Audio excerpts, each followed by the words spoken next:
Hello viewers, welcome to my channel. আমি class 5-এর ইংরাজি বইয়ের যে টেক্সট প্রথম লেসনটা রয়েছে টেক্সট বইয়ের, সেই লেসনটা নিয়ে আলোচনা করছিলাম। আগের ভিডিওতে আমি ফার্স্ট পার্টটা নিয়ে বলেছি, গান্ধীদা মহাত্মা যে চ্যাপ্টারটা আছে সেই চ্যাপ্টারের। আজকে আমি সেকেন্ড যে পার্টটা, সেই সেকেন্ড পার্টটা পড়বো আর তারপর অ্যাক্টিভিটিগুলোও সলভ করব। যারা আমার চ্যানেলকে সাবস্ক্রাইব করোনি তারা সাবস্ক্রাইব করে দাও আর অল বেল আইকনটা প্রেস করে দাও। তাহলে তো চলো শুরু করা যাক আজকের ভিডিওটা। চলো শুরু করা যাক। দেখো, প্রথম একটা ছবি দেওয়া আছে, কি না গান্ধীজি তার অনুগামীদের সাথে হেঁটে হেঁটে যাচ্ছেন। চলো আমরা এবার টেক্সটটা পড়ে নিই। Gandhiji visited different places two collect funds for India's freedom struggle. Gandhiji ভ্রমণ করতেন ডিফারেন্ট প্লেসেস, বিভিন্ন জায়গায়, টু কালেক্ট ফান্ড, তহবিল সংগ্রহ করতে, ফর ইন্ডিয়াস ফ্রিডম স্ট্রাগল, ইন্ডিয়ার স্বাধীনতা সংগ্রামের জন্য। মানে ইন্ডিয়া যখন, ভারতবর্ষ যখন স্বাধীন হয় তখন তো অনেক সংগ্রাম হয়েছে, সেই সংগ্রাম করতে টাকা পয়সা লাগতো। তাই গান্ধীজি তার অনুগামীদের সাথে বিভিন্ন জায়গায় জায়গায় ঘুরে সেই যে ভারতের স্বাধীনতা যুদ্ধের জন্য যে টাকা প্রয়োজন সেই টাকা সংগ্রহ করতেন। ফান্ড মানে তহবিল সংগ্রহ করতেন। ওয়ান্স হি ভিজিটেড ওড়িশা, একদিন তিনি উড়িষ্যাতে গেলেন। ওয়ান্স মানে একদা তিনি উড়িষ্যাতে গেছিলেন। দেয়ার he met an old woman, দেয়ার সেখানে, হি মেট তিনি মিট করলেন মানে একজনের সাথে দেখা করলেন। কার সাথে দেখা করলেন? অ্যান ওল্ড ওম্যান, একটা বৃদ্ধ মহিলার সাথে তার সাক্ষাৎ হলো। সেখানে গিয়ে একটা বৃদ্ধ মহিলার সাথে তার সাক্ষাৎ হলো।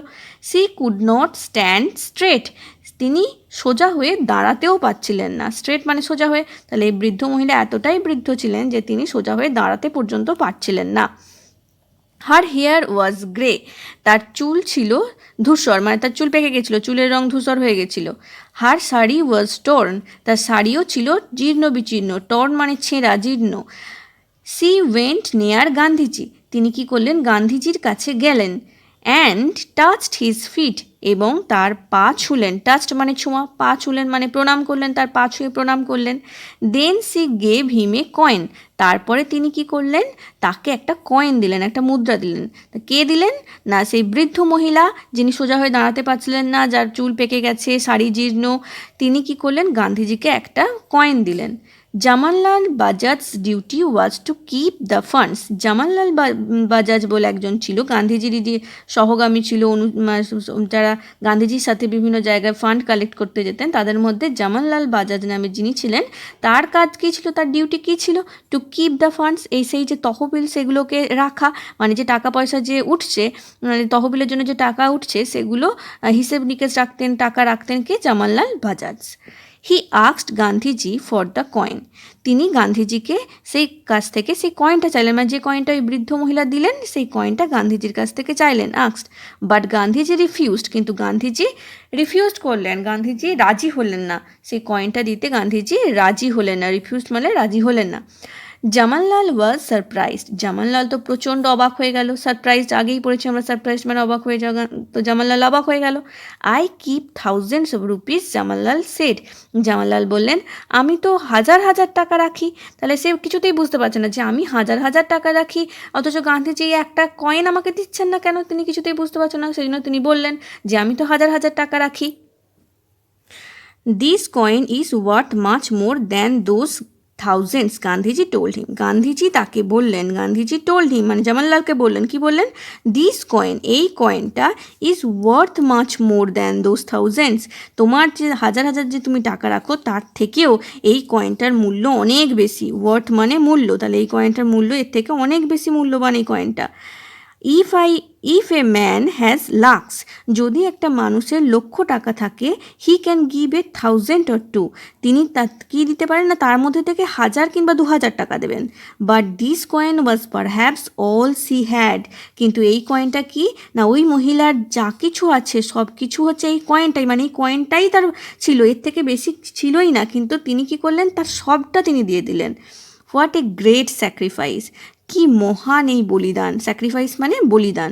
সো তাহলে আর সো তাই I value this coin more than a crore of rupees, সেই জন্য আমি এই কয়েনটা অনেক বেশি আমার কাছে মূল্যবান, অনেক ভ্যালু, তাহলে এই কয়েনটাকে আমি অনেক বেশি মূল্য দিচ্ছি। কিসের থেকেও না, ওই যে কোটি টাকার থেকেও, মানে যদি কারোর কাছে কোটি টাকাও থাকে তাহলেও কিন্তু এই যে কয়েনটাই বৃদ্ধ মহিলা আমাকে দিলেন এটার মূল্য কিন্তু অনেক বেশি আমার কাছে। গান্ধীজি এক্সপ্লেন, গান্ধীজি বর্ণনা করে বললেন।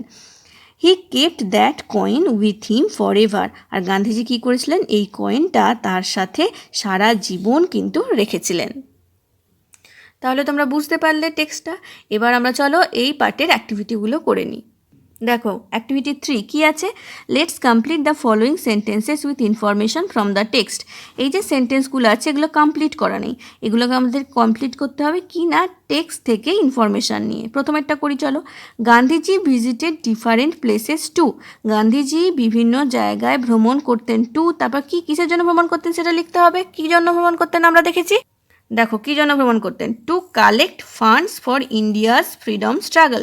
তাহলে আমাদেরকে এখান থেকে লিখতে হবে, টু পর্যন্ত লেখাই আছে, তাহলে কালেক্ট থেকে স্ট্রাগল পর্যন্ত লিখে দিলে উত্তর হয়ে যাবে। চলো লিখে দিই, টু কালেক্ট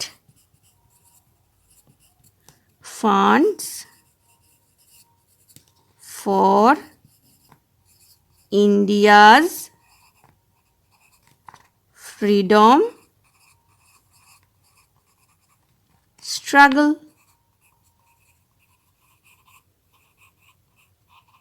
বুঝতে পারলে? এবার করব পরেরটা। In Odisha Gandhiji met a dash, উড়িষ্যাতে গান্ধীজি কার সাথে দেখা করেছিলেন, কার সাথে তার সাক্ষাৎ হয়েছিল, দেখো once he visited Odisha there he met an old woman, তাহলে কার সাথে সাক্ষাৎ হয়েছিল, অ্যান ওল্ড ওম্যান।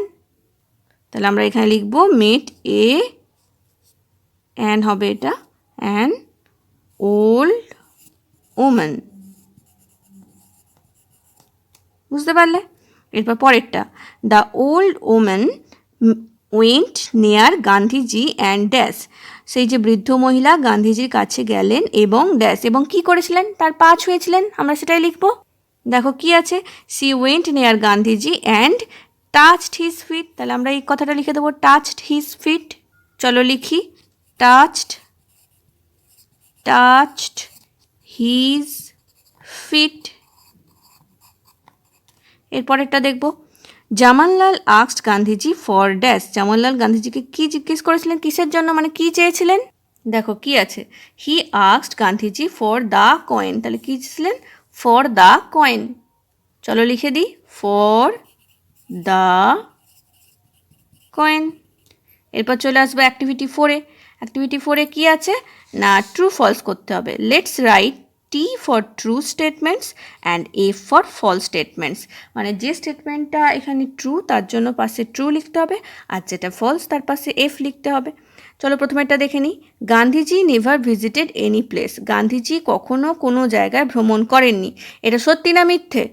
দেখো প্রথম লাইনে কি আছে, Gandhiji visited different places two collect funds for India's freedom struggle, তাহলে গান্ধীজি বিভিন্ন জায়গায় ভ্রমণ করেছিলেন, সেখানে আমরা কি দেখলাম যে গান্ধীজি কোনো জায়গায় ভ্রমণ করেনি বলছে, তাহলে কি হবে, সেটা ফলস হবে। চলো লিখে দিই, তাহলে এটা হবে ফলস, এফ। এরপরটা কি আছে, the woman from Odisha wore a new sari, ওড়িশাতে যে মহিলার সাথে গান্ধীজি দেখা হয়েছিল তিনি একটি নতুন শাড়ি পরেছিলেন, সত্যি কি তাই নতুন শাড়ি পরেছিলেন। দেখো কি লেখা আছে, হার শাড়ি ওয়াজ টর্ন, ছেঁড়া শাড়ি, তাহলে নতুন শাড়ি তো কখনো ছেঁড়া হয় না, তাহলে এটা মিথ্যে হয়ে যাবে, এটাও ফলস হয়ে যাবে। চলো আমরা লিখে দিই, তাহলে এটাও হয়ে যাবে ফলস, এফ। তারপরটা দেখবো, Gandhiji got a coin from the old woman, Gandhiji ওই বৃদ্ধ মহিলার কাছ থেকে একটা কয়েন পেয়েছিলেন, একটা মুদ্রা পেয়েছিলেন, তাই তো মুদ্রাই তো দিয়েছিলেন নাকি। দেখো কি আছে, then she gave him a coin, তাহলে একটা কয়েন দিয়েছিলেন, এটা সত্যি, তাহলে এটা হয়ে যাবে ট্রু। তারপর এটা কি আছে, Jamnalal collected the coin from Gandhiji, Jamnalal গান্ধীজির কাছ থেকে সেই কয়েনটা সংগ্রহ করেছিলেন, যে কয়েনটা ওই বৃদ্ধ মহিলা দিয়েছিলেন সেটা জামানলাল সংগ্রহ করেছিলেন, সত্যি তাই, সংগ্রহ কি করেছিলেন। দেখো হি asked Gandhiji for the coin but Gandhiji refused, তাহলে গান্ধীজির কাছ থেকে চেয়েছিলেন কয়েনটা কিন্তু গান্ধীজি দেননি, কিন্তু আমরা ট্রু ফলসের স্টেটমেন্টে কি লেখা আছে না, জামানলাল গান্ধীজির কাছ থেকে কয়েনটা নিয়েছিলেন, তাহলে ওটা কি হয়ে যাবে, কি হয়ে যাবে, গান্ধীজির কাছ থেকে তো কয়েনটা কালেক্ট করতে পারেননি, কিন্তু এখানে বলা হয়েছে কালেক্ট করেছিলেন, তাহলে এটা হয়ে যাবে ফলস। তাহলে তোমরা বুঝতে পারলে টেক্সট প্লাস অ্যাক্টিভিটি আমি পুরোপুরি ডিটেলস অ্যানালিসিস করে দিলাম। এর পরের ভিডিওতে আমি এই যে লেসনটা রয়েছে তার থার্ড পার্টটা নিয়ে আলোচনা করব, টেক্সট প্লাস অ্যাক্টিভিটি। তোমরা চ্যানেলটাকে ফলো করতে থাকো, তাহলে সমস্ত প্রকার ভিডিও পেয়ে যাবে। আশা করি তোমাদের হেল্প হবে। আর যারা এখনও সাবস্ক্রাইব করোনি তারা আমার চ্যানেলকে সাবস্ক্রাইব করে দাও। Thank you.